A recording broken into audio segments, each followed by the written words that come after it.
নারী কাবাডি বিশ্বকাপ সামনে রেখে সব প্রস্তুতি শেষ করেছে বাংলাদেশ কাবাডি ফেডারেশন। ১২ দল নিয়ে আয়োজিত হতে যাওয়া এই বিশ্বকাপ থেকে শেষ মুহূর্তে নাম প্রত্যাহার করেছে আর্জেন্টিনা ও পাকিস্তান। ঢাকায় পৌঁছেছে জার্মানি, পোল্যান্ড, ভারত, উগান্ডা সহ আরও বেশ কয়েকটি দল।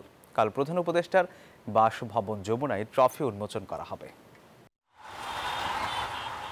বাংলাদেশের জাতীয় খেলা কাবাডি প্রচারণার অভাব আর চাকচিক্যহীনতায় এখনো নতুন প্রজন্মের কাছে অনেকটাই অপরিচিত। তারপরও এই আয়োজন সফল করতে বদ্ধপরিকর সরকার ও কাবাডি ফেডারেশন। বিশ্বকাপ সামনে রেখে এরই মধ্যে ঢাকায় পা রেখেছে Germany, Poland, Bharat, Uganda, Thailand ও কেনিয়া সহ অংশগ্রহণকারী সব দল।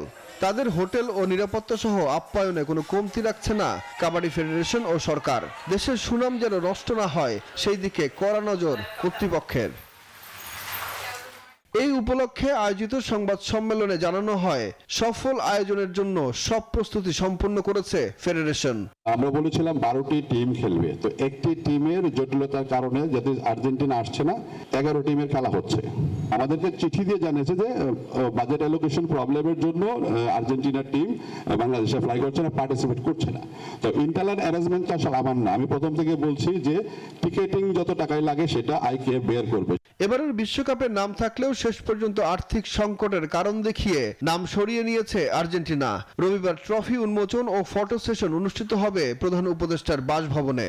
16 তারিখ 4:30টায় প্রধান উপদেষ্টার যমুনা রাষ্ট্রীয় অতিথি ভবনে এটা অনুষ্ঠিত হবে। অল ক্যাপ্টেন্স প্রত্যেকটি দেশ থেকে একজন করে আইটি আসছেন, ইন্টারন্যাশনাল টেকনিক্যাল অফিসার আসছেন। তাছাড়া আমাদের এখান থেকে 12 জন আছেন। ইন্ডিয়া থেকে 6 জনকে নিউট্রাল রেফারি হিসাবে আমরা এনেছি।